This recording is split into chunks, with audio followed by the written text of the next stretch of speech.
Oke. Dia adalah Siap, siap. firman yang telah menjadi Oke, manusia coba kita itu. tanya Bang Zuba, apa beda Yesus sama manusia biasa? Sama aja kan? Enggak dong. Nggak ada bedanya, sama aja. Lebih keren Bang Handi lagi, lebih panjang umur Bang Handi. Yesus sampai 33,5. Bang Handi umur 60 masih hidup. Udah, aku? Nggak, tunggu Apa dulu. bedanya? Yesus makan, kita makan. Yesus minum, kita minum. Yesus berak, kita berak. Yesus kencing, kita kencing. Bedanya apa coba? Apakah kita dicatat sebagai hakim yang adil atau bisa mengampuni dosa? Ya silakan Bang Zuba. Apakah tuh ada lagi satu lagi? Apakah manusia atau nabi dan segala macam apakah dicatat ada ayatnya semua manusia akan dihadapkan ke tahta pengadilan Yesus? Nah, kalau Yesus ada ayatnya, dia itu memang dicatat semua kita manusia akan dihadapkan ke tahta pengadilannya. Tetapi kita manusia mana ada seperti itu? Kita hanya sebagai manusia diciptakan di Tunggu. bumi Bang ini, Andi, tolong Bang Andi. memenuhi bumi ini. Masya Allah, anak singa muncul. Makasih, Akhi Gali. Kirain sama aku mau Boleh dikasih. saya tanggapi ya? Silakan Bang Zuba. Kenapa kau ketawa, dokter? Oke, baik. Jadi yang pertama, Darni harus pahami dulu bahwanya di dalam Yohanes 1 itu, Bu, Yohanes 1 itu nanti di data nomor 38 baru muncul perkataan Yesus di sana. Jadi dari nomor 1 sampai nomor 37 itu adalah perkataan-perkataan yang berasal dari penulis Yohanes itu sendiri. Sedangkan Yesus adalah sebagai penerima firman. Jadi kita harus mendudukkan Yesus dulu, bahwa kedudukan Yesus jauh lebih tinggi daripada penulis Yohanes. Penulis Yohanes ini hanyalah orang yang kemudian menuliskan apa yang, Dek minta tolong tehnya dulu Dek, Dek, teh 1 gelas. Thank you. Jadi penulis Yohanes ini adalah orang yang kemudian kedudukannya di bawah daripada Yesus. Ya, dari aspek penyampai firman, Yesuslah yang ditunjuk oleh Tuhan sebagai penerima firman. Dan Tuhan juga mengatakan dalam Yohanes 3 nomor 16 bahwa kita harus, bahwa orang-orang yang percaya kepada Yesus itu didudukkan Yesusnya sebagai objek yang harus dipercayai, bukan penulis Yohanes yang harus dipercaya. Barang siapa yang percaya kepada Yesus, maka dia akan memperoleh hidup yang kekal. Maka berbicara mengenai firman, harus berbicara terkait dengan pengajaran Yesus. Apa itu firman? Nah, Yesus mengawalinya di dalam Matius 4 nomor 4. Bahwa manusia itu dijadikan bukan hanya dari roti saja, tetapi dari setiap firman. Dari setiap firman yang keluar dari mulut Tuhan. Berarti pada mulanya manusia ini adalah firman yang kemudian menjadi manusia. Itu ucapan siapa? Ucapan Yesus. Manusia hidup, bukan manusia hidup artinya manusia dari tidak ada menjadi ada. Artinya manusia diciptakan, manusia diadakan, manusia menjadi daging kemudian itu bukan dari roti saja, tetapi dari setiap firman yang keluar dari mulut Tuhan. Begitu juga Yesus. Yesus itu adalah firman yang keluar dari mulut Tuhan menjadi daging. Pengakuan Yesusnya bahwa setiap manusia itu berasal dari firman. Berarti firman yang kemudian menjadi manusia. Kalau itu yang Anda, Ibu Darni, jadikan sebagai acuan kemudian. Nah, kenapa ini saya harus sampaikan? Karena ada dua pengajaran yang sangat-sangat berbeda. Ajaran Yesus kepada Bani Israel tidaklah kemudian menjadikan Bani Israel menjadikan Yesus itu sebagai Tuhan yang menjadi daging. Tidak sama sekali. Tetapi setelah ajaran Yesusnya ini ya selesai diajarkan kepada Bani Israel, muncul kemudian ajaran baru di Roma, di Vatikan, yang mengajarkan bahwa Logos ini kemudian menjadi daging, dan Logos ini adalah Theos itu sendiri. Kenapa itu bisa terjadi? Karena sampai kepada meja orang Roma. Kenapa kalau sampai kepada orang Roma? Ya karena orang Roma memang menyembah dewa-dewa yang nuzul menjadi manusia. Maka dikatakanlah bahwa Logos itu telah menjadi daging. Nah inilah yang perlu diperhatikan, bahwasanya yang harus dipercayai di sini adalah Yesus, bukan pengarang atau penulis. Bukan mereka yang mengumpulkan kesaksian-kesaksian. Tapi yang harus dipercaya adalah apa yang terlontar dari mulut Yesus. Yesus mengatakan manusia itu dijadikan dari setiap firman yang keluar dari mulut Tuhan. Artinya bahwasanya benarlah kenapa Yesus ini masih menerima firman. Karena Yesus bukanlah firman yang menjadi manusia, tetapi kehendak Tuhan yang keluar dari mulut Tuhan itulah yang menjadikan Yesus ini menjadi manusia. Yesus tidak akan mungkin menjadi manusia kalau Tuhan tidak berfirman demikian. Apa bukti Tuhan berfirman demikian? Coba kita baca di dalam Matius 1 atau di Lukas 2 misalnya.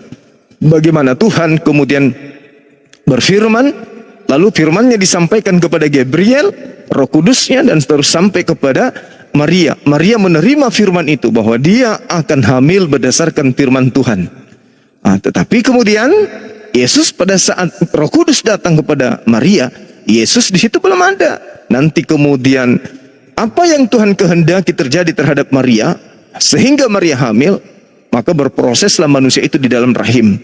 Maka dikatakan Yesus ini berasal dari firman, atau Yesus ini berasal dari kehendak. Makanya Yesus mengatakan, aku datang bukan atas kehendakku. Artinya bukan sang firman yang menjadi manusia, karena sang firman inilah yang kemudian sang maha berkehendak. Ternyata Yesus mengatakan dalam Yohanes 8 nomor 42, aku datang menjadi manusia, aku datang menjadi daging, bukan atas kehendakku sendiri. Berarti sama seperti kita. Yesus datang ke dunia, kita juga datang di dunia bukan atas kehendak kita, tapi atas kehendak Dia yang telah menciptakan kita. Sekira begitu Bu Darni, silakan. Terima kasih. Begini Bang Juma, Yohanes ini kita tahu adalah murid Yesus yang sangat dikasihinya. Nah, jadi dia sangat dekat dengan Yesus. Jadi barang tentu dia mengenal siapa Yesus Bang Juma dan teman-teman. Makanya dia mencatat ini. Tentu dia sudah diilhamkan, diberikan kuasa kepada Yohanes untuk mencatat semua tentang siapa Yesus ini. Orang Yohanes kan teman akrabnya Yesus. Dibilang di sini di dalam ayat Yohanes 13 ayat 23. Di situ ditulis bahwasanya Yohanes ini adalah murid yang sangat dikasihi oleh Yesus. Jadi kalau sudah dia dekat dengan Yesus, sudah barang tentu dia mengetahui silsilah-silsilah dan siapa sebenarnya Yesus ini. Dibanding dengan Bang Juma, Bang Handi, Dr. Julius, Abuya, Al-Ayubi. Mana mungkin aku lebih percaya kalian dengan murid yang sangat dikasihi Yesus, Bang Juma. Tentu aku lebih percaya ini eksis sudah ribuan tahun yang lalu. Dan Yohanes sudah bersama dengan Yesus, murid yang sangat dikasihaninya, disayanginya. Tentu benarlah apa perkataannya dan tulisannya. Jangan diragukan lagi. Begitu Bang Juma. Silakan. Iya, jadi gini Bu. Sekali lagi saya katakan bahwasanya yang harus dipercaya di sini adalah Yesus. Silakan percaya kepada penulis, silakan aja. Itu tak masalah sebenarnya. Tapi yang menjadi acuan kemudian kebenaran, akulah hidup, akulah kebenaran, akulah jalan, akulah kebenaran, akulah hidup. Tidak ada yang sampai kepada Bapa Tuhan kalau tidak melalui aku. Artinya kalau Yesus ini adalah jalan, kalau dia kebenaran, adalah hidup, kita tidak perlu yang lain. Tidak perlu kata pengantar dari siapapun, tidak perlu penjelasan dari siapapun. Suaranya Iya. dinaikkan satu tingkat dulu, soalnya kalah sama Budar nih. Kecil ya suara saya. Agak kecil, cuman kurang besar. Udah gede suaranya di telinga aku, suara Bang Juma. Besar. Biar Saya mampus juga Budar. ngantuk soalnya ini. Oke, lanjut Bang. Jangan. Ya, iya. Jadi semua yang kemudian orang mau katakan apapun terkait dengan Yesus itu indahkan aja kemudian. Jangan peduli maksud saya. Tapi berfokuslah kepada ucapan Yesus. Yesus masih menerima firman. Yohanes 14 nomor 24. Firman yang keluar dari diriku bukan daripadaku, tetapi dari Dia yang telah mengutus aku. Berarti Yesus masih menerima firman. Yohanes 17 nomor 8. Segala firman yang engkau berikan kepada aku telah aku sampaikan kepada mereka. Yesus masih menerima firman. Kalau firman tadi menjadi manusia, artinya Yesus tidak perlu lagi menerima firman, sebab Dialah firman itu. Kalau itu yang menjadi dasar pijakan, Yesus akan berkata seenak perut Dia. Kenapa? Dialah sang sumber, Dialah sang firman. Artinya kalau Dia sang firman, berarti segala upaya yang kemudian terjadi di atas muka bumi ini itu berasal dari oknum Yesusnya. Karena dikatakan kemudian bahwasanya dari Dialah kemudian segala sesuatunya itu jadi. Oke, silakan aja dengan paradigma berpikir, paradigma iman berdasarkan pengakuan itu. Tapi faktanya Yesus sendiri mengatakan dalam Yohanes 12:49, aku tidak berkata-kata dari diriku sendiri. Berarti Yesus ini bukan firman yang menjadi daging, tetapi Dia adalah manusia yang berasal dari firman Tuhan. Dia adalah manusia yang dicipta berdasarkan instruksi dari Tuhan. Makanya Yesus mengatakan dalam Matius 4 nomor 4, manusia tidak kemudian hanya hidup berdasarkan roti, melainkan dari setiap firman yang keluar dari mulut Tuhan. Nah, bukti Yesus itu bukan firman menjadi manusia. Buktinya, Dia masih menerima firman. Dia tidak bisa berkata-kata dari dirinya sendiri. Sedangkan yang disebut sang firman adalah Mazmur 33 nomor 9. Setiap Dia ingin menciptakan, setiap Dia ingin mengadakan sesuatu, setiap Dia menginginkan sesuatu keadaan, maka Dia cukup berkata, Dia cukup memberi perintah, maka semuanya akan ada. Yesus, aku tidak bisa berbuat apa-apa, aku tidak bisa berkata-kata dari diriku sendiri. Apa yang aku sampaikan adalah apa yang diperintahkan oleh Bapa untuk aku katakan dan aku sampaikan. Jelas, Yesus bukan firman yang menjadi manusia, apalagi firman. Tapi kenapa kemudian itu didoktrinkan? Kenapa? Karena orang-orang Roma, orang-orang Yunani menginginkan mentuhankan Yesus. Kenapa demikian? Karena mereka dari nenek moyang mereka memang selalu beriman, selalu memiliki kepercayaan dewa-dewa mereka itu nuzul menjadi manusia. Nah, ini yang perlu dipahami oleh Ibu Darni, bahwasanya Yesus itu kalau dikatakan firman menjadi manusia, itu pengakuan penulis. Tapi pengakuan Yesusnya, semua manusia itu berasal dari firman yang keluar dari mulut Tuhan. Matius 4 nomor 4. Seperti itu Bu Darni. Iya. Saya sudah datang. Iya. Itu pengakuan penulis, kan kata Bang Juma. Tadi juga sudah aku katakan di dalam Yohanes 3 ayat 23 bahwasanya Yohanes dalam Yohanes 13 ayat 23 bahwasanya dia adalah murid yang paling dikasihi Yesus. Jadi apapun yang dituliskan Yohanes sudah tentu itu kebenaran, karena dulu dia di TKP, dia dulu bersama dengan Yesus. Terus kenapa kita yang ribuan tahun ini, yang baru ini, yang baru nongol, kok kita berani-berani menolak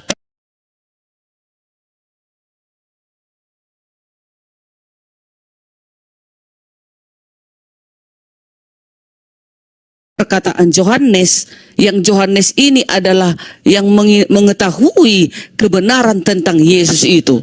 Pada mulanya adalah firman. Firman itu bersama-sama dengan Allah, dan firman itu adalah Allah. Dia tulis seperti itu karena itu sudah diilhamkan. Namanya dia sudah kekasih Yesus, kekasih Tuhan itu dia. Apa yang nggak bisa dia lakukan? Oh, siapa yang bicara? Nah, apa yang nggak bisa dia lakukan? Dia catat pun ini dalam Alkitab ini. Ini sudah jelas, dan ini memang datangnya dari Roh Kudus, karena Yohanes adalah murid Yesus yang sangat dikasihaninya, disayangi Yesus, murid terdekatnya ibaratnya dia. Nah, coba bayangkan kayak akulah adalah teman muridku yang paling kusayangi. Tentu dia itu mengetahui semua seluk-beluk tentang aku. Tahu dia itu. Nah, begitu aku mati, karena aku punya kuasa, aku berikan kuasa kepadanya, kuturunkan Roh Kudus kepadanya, dan dicatatnya semua tentang aku. Sah-sah saja. Gitu. Oke, Silakan. jangan lupa orang paling dekat bisa menjadi orang yang mengkhianati Anda. Silakan Bang Zuma. Klaim dari Budarni adalah Yohanes Iya. itu serba tahu tentang Yesus. Bahkan mungkin kalau menurut si Paul Jack ya, jumlah bulu pun tahu. Ya, silakan. Jadi kalau kita berbicara mengenai murid Yesus, misalnya seperti Ibu katakan Yohanes, ada satu hal menarik yang perlu dipahami di sini ya, bahwa terkait dengan narasi yang muncul kemudian di sebuah buku atau di sebuah kitab, baik itu di umat Islam maupun di Kristen, itu harus dipahami dulu. Jadi gini, kalau di Islam Nabi Muhammad SAW sebagai penerima firman, sistem yang digunakan kemudian Rasulullah menerima ilham dari langit, pewahyuan, kemudian kepada beliau menyampaikan kepada sahabat kemudian menghafal dan menuliskan. Jadi proses pewahyuan Al-Quran itu tidak butuh saksi. Ini yang perlu dipahami. Proses pewahyuan Al-Quran itu tidak butuh saksi. Dari langit dibawa oleh Roh Kudus sampai kepada Rasulullah. Rasulullah menyampaikan kepada para sahabat. Sahabat menerima, menghafalkan, dan kemudian menuliskan. Tidak butuh saksi di situ. Kemudian pembandingnya dengan agama Kristen, Yesus nusul ke bumi, turun ke bumi. Yesus berjalan dia bersama dengan orang-orang yang ada pada masa itu.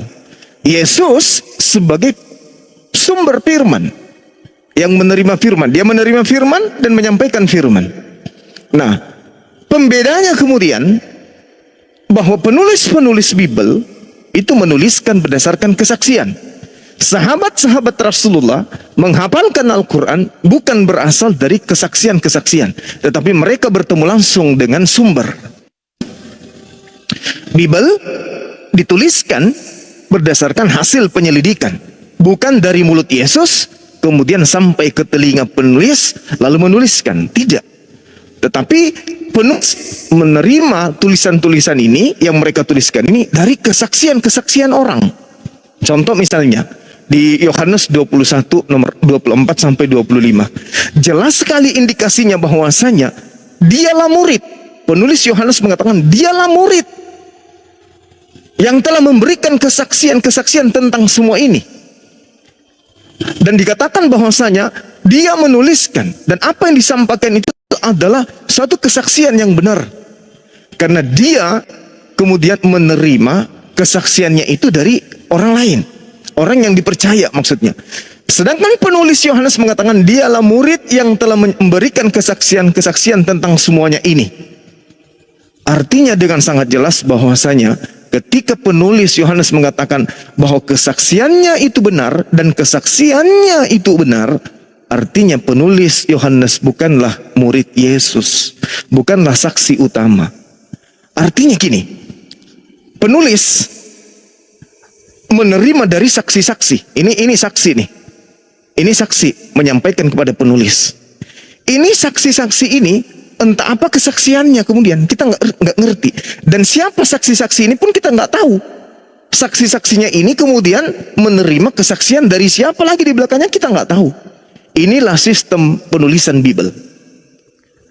Yohanes 21, dialah murid, kata penulis Yohanes, dialah murid yang telah memberikan kesaksian-kesaksian tentang semua ini, dan telah menuliskannya untuk kita tahu. Dan kesaksiannya itu benar. Jadi penulis Yohanes bukanlah Yohanes murid Yesus. Andaikan Yohanes murid Yesus yang menulis kitab Yohanes, maka tulisannya akan berbunyi, akulah murid yang telah menyaksikan semua peristiwa ini dan kesaksianku itu benar. Itu kalau yang menuliskan adalah Yohanes murid Yesus. Tapi sayang sekali Penulis kitab Yohanes mengatakan dialah murid, dan kesaksiannya ini yang kita tahu bahwa kesaksiannya ini adalah benar, membuktikan bahwasanya penulis Yohanes bukanlah murid Yesus. Nah, dengan demikian, maka ketika Yohanes 1 menuliskan narasi begitu panjang, pada mulanya adalah Logos, Logos itu bersama Theos, dan Logos itu adalah Theos, Theos itu telah menjadi daging dan seterusnya. Itu bukan kesaksian Yohanes murid Yesus, tapi kesaksian pengarang penulis Yohanes dari kesaksian-kesaksian yang tidak tahu siapa saksinya. Lalu kemudian ditorehkan, kemudian bercerita tentang firman itu telah menjadi daging. Informasi firman itu telah menjadi daging, itu informasi dari mana? Dari Tuhan? Siapa yang menerima kesaksian itu, firman itu? Dari Yesus? Siapa yang mendengarkan Yesus mengatakan itu? Sementara Yesus mengatakan di dalam Matius 4 nomor 4 yang tadi, bahwa manusia dicipta berasal dari setiap firman yang keluar dari mulut Tuhan. Nah, sedangkan Yohanes, penulis Yohanes, kita nggak tahu dia menerima dari kesaksian dari mana, kita nggak ngerti. Artinya bahwasanya kalau di dalam Bible tinta merah dan itu ucapan Yesus, maka ada narasi pengantar. Yesus berkata, dan Yesus pun berkata kepada mereka, kata Yesus adalah, dan seterusnya. Tapi ini nggak ada. Dari Yohanes 1 ini, dari nomor 1 sampai nomor 37, itu pengantar semua. Pengantar semua. Nah, pengantar ini bukan firman Tuhan, bukan sabda Yesus. Termasuk firman menjadi daging, itu bukan sabda Yesus, bukan firman Tuhan juga, tetapi narasi yang dibentuk oleh penulis itu sendiri. Sedangkan penulis bukan murid Yesus. Dia hanya menuliskan kesaksian-kesaksian orang. Kesaksian orang pun tidak tahu siapa orangnya. Apakah dia bertemu Yesus atau tidak, kita tidak ada kabar. Inilah yang perlu dipahami dengan baik. Bahwasanya ketika kita bercerita tentang sebuah konsep kepercayaan, maka kepercayaan kita ini harus bersambung kepada sumber. Siapa sumbernya? Kristen. Yesus, wajib hukum baik sana. Kami umat Islam, sumbernya adalah Rasulullah Muhammad SAW. Sayang sekali firman menjadi daging itu bukan berasal dari Yesus, apalagi firman Tuhan. Demikian untuk sementara, silakan. Kembali lagi saya mengingatkan kepada 2,4K ini.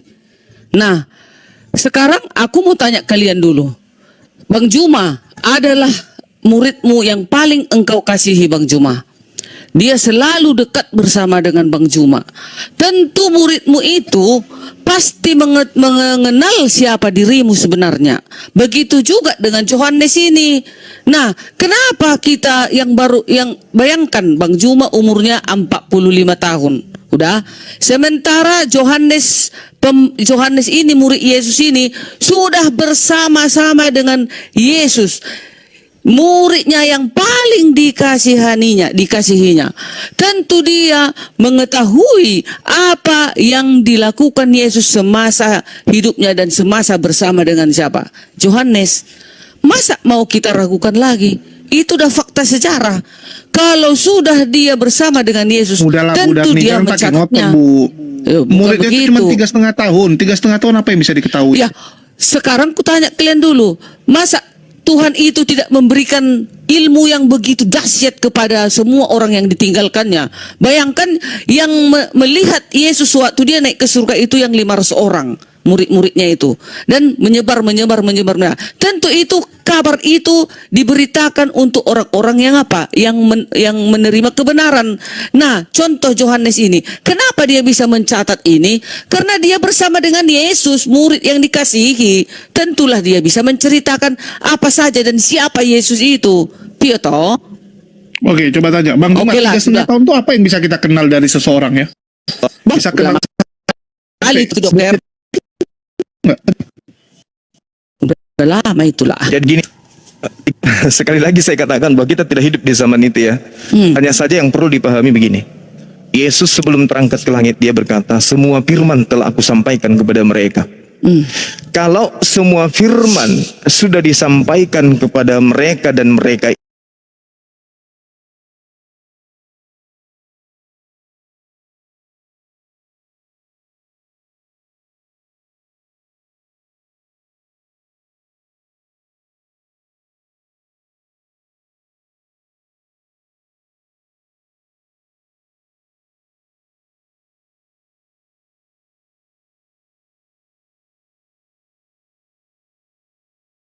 Gak beda-beda.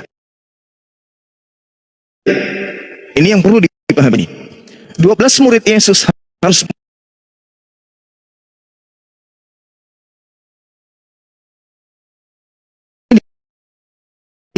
kata, kalimat, paragraf itu harus sama. Tidak bisa beda. Kenapa? Yesus mengajar selalu diiringi oleh murid-muridnya. Murid setianya, apalagi murid yang dikasihi. Sudah pasti tulisannya akan sama dengan tulisan-tulisan penulis yang lain, murid-murid yang lain. Tetapi itu tidak ditemukan kemudian, menandakan bahwa penulis-penulis Bible ini itu adalah menuliskan tentang cerita-cerita yang mereka masing-masing terima. Penulis Yohanes menerima narasi dari orang yang lain. Penulis Lukas menerima sumber dari yang lain. Penulis Markus, Matius, demikian juga adanya. Sehingga apa yang kita lihat antara Lukas, Markus, Matius tidak ada kesamaan pemberitaan. Disebabkan kenapa? Karena mereka bukan duduk di sumber, bukan duduk di sumbernya, tidak duduk menjadi saksi penginjilan, tetapi mereka hanya melakukan penyelidikan dari kesaksian-kesaksian orang-orang yang kita tidak kenal. Kalau Yesus mengajar, lantas dia mengatakan kepada murid-muridnya, ya, bahwasanya barang siapa yang menolak aku, dia sudah ada hakimnya, yaitu setiap firman yang pernah aku katakan kepada mereka, firman itulah yang akan menjadi hakimnya di akhir zaman. Harusnya keempat penulis Bible menuliskan narasi yang sama kalau memang sama-sama mereka sebagai saksi. Faktanya mereka menuliskan berbeda, antar bab, antar data, antar pasal, dan seterusnya, menandakan mereka ini bukan murid Yesus. Kalau murid Yesus akan berlaku sama seperti Nabi Musa, murid-muridnya menuliskan hal yang sama kemudian yang ditorehkan di dalam Taurat. Taurat ini adalah firman Tuhan yang datang kepada Nabi Musa. Ketika para murid kemudian mendengarkan hal yang sama, maka mereka harus menuliskan kitab yang sama seperti Musa. Artinya mereka mengambil, menyadur, kemudian menyalin kemudian kitabnya Nabi Musa. Kalau Yesus, segala firman yang Engkau berikan kepadaku telah aku sampaikan kepada mereka, maka firman yang didengarkan oleh mereka harus sama. Karena tidak mungkin dalam satu hari Yesus mengajar Lukas, hari ini mengajar Paulus, hari ini mengajar Markus, hari ini tidak mungkin. Maka tidak akan sampai seperti setebal itu kitabnya. Tapi karena dia menuliskan masing-masing berdasarkan hasil penyelidikan, maka narasi-narasi mereka itu akan tersusun kemudian menjadi bentuk cerita. Lalu disisipkan sabda-sabda Yesus di tengah-tengahnya. Inilah yang dialami oleh Bible. Bayangkan, Yohanes 1. Dari sekian banyak data, nanti di data nomor 38 baru ada perkataan Yesus. Itu pun kita tidak tahu, ini perkataan Yesus atau bukan. Karena itu hanya narasi yang dibangun oleh penulis. Yesus berkata. Dari mana penulis mengetahui bahwa Yesus berkata? Sementara dia menuliskan hanya berdasarkan kesaksian. Yohanes 21 nomor 24 nomor 25. Dialah murid yang telah memberikan kesaksian atas semua ini. Dan kita tahu bahwa kesaksiannya itu benar. Nah, ini sebenarnya masalah bagi orang-orang yang meninggalkan doktrin untuk menelaah keabsahan sebuah pemberitaan. Kalau di Al-Quran kan jelas, Rasulullah Muhammad SAW berkata kepada sahabat, Bismillahirrahmanirrahim, Alif Lam Mim, Zalikal kitabu la raiba fihi hudal lil muttaqin. Maka semua sahabat yang mendengarkan menghafalkan bacaan yang sama. Besok alladzina yu'minuna bil ghaibi wa yuqimuna as-salah wa mimma razaqnahum yunfikun. Semua sahabat menuliskan narasi, lapas dan lisan yang sama. Menulis, menghafalkan. Hari ketiga mereka dipanggil. Apa yang kamu baca, apa yang kamu tahu, apa yang kamu hafalkan dari surah ini? Mereka semua akan ditunjuk. Bismillahirrahmanirrahim. Alif Lam Mim. Zalikal kitabu la raiba fihi hudan lil muttaqin. Dipanggil Ubain bin Ka'af, ta'al ikra kitabah. Alif Lam Mim. Zalikal kitabu la raiba fihi hudan lil muttaqin. Alladzina yu'minuna bil ghaibi wa yuqimuna as-salah wa mimma razaqnahum yunfiqun. Ketika ada satu dari antara mereka salah membaca, maka akan ditegur bacaannya kemudian. Itu baru keabsahan pewahyuan informasi. Rasulullah memberikan kemudian legitimasi kepada mereka, ijazah untuk mengajarkan bacaan ini kepada murid-murid yang lain. Bacaanmu bagus, bacaanmu udah benar, sahih, valid, ajarkan kepada yang lain. Makanya Rasul mengatakan husumin arba'ah, terima Al-Quran itu dari 4 sahabat utamaku.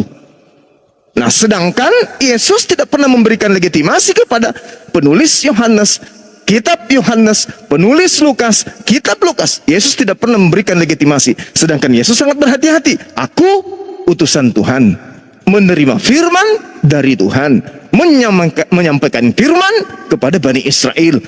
Aku tidak berkata-kata dari diriku sendiri. Apa yang aku katakan, apa yang aku dengar, itulah yang aku sampaikan. Artinya, aku tidak menambahi, aku tidak mengurangi.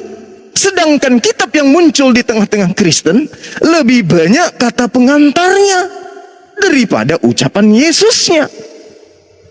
Berarti menyalahi konsep. Konsepnya adalah aku Yesus tidak berkata-kata dari diriku sendiri. Yang aku katakan firman Tuhan.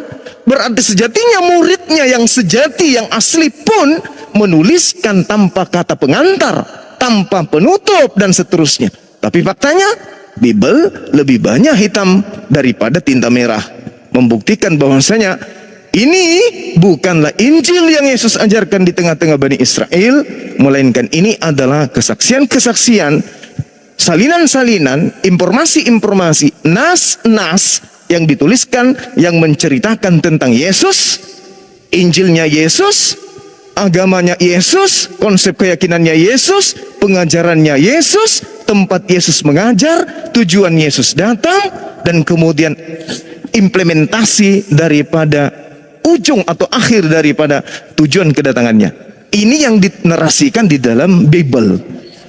Artinya sudah ada penjelasan, ada pentafsiran, ada penelaah, ada kemudian manifestasi dari apa yang ingin disampaikan oleh penulis kitab itu sendiri. Jauh dari ajaran Yesus yang mengatakan, aku tidak berkata-kata dari diriku sendiri. Yohanes, Markus, Matius, dan juga Lukas menuliskan sesuai apa yang mereka ingin narasikan. Baru disisipkan sabda-sabda Yesus. Itu pun kita nggak tahu, benarkah Yesus mengatakan hal demikian? Nah, ini yang perlu diperhatikan oleh saudara-saudara. Kenapa orang Yahudi tidak pernah memandang sebelah mata Bible Perjanjian Baru, tapi tidak memandang sama sekali. Kalau dia masih mandang sebelah mata, masih ada harapan. Orang Yahudi tidak memandang sama sekali. Mereka tidak pernah menganggap itu adalah sabda Nabi, apalagi sebagai firman Elohim. Nah, ini yang perlu saudara-saudara pahami, supaya kedepannya bisa ya lebih menentukan langkah yang lebih tidak ada lagi keraguan di dalamnya. Seperti itu, silakan. Oke, Begini, mungkin Bang. jangan Budakni dulu, Wong Solo dulu. Ya, mungkin Wong Solo ada yang mau disampaikan setelah mendengar. Wong Solo masih sadar atau ya ini Wong Solo Risi sudah Kristen pingsan. Muslim Jul. Kristen ada 3 Kristen. Oh Kristen. Oh, udah pingsan dia rupanya.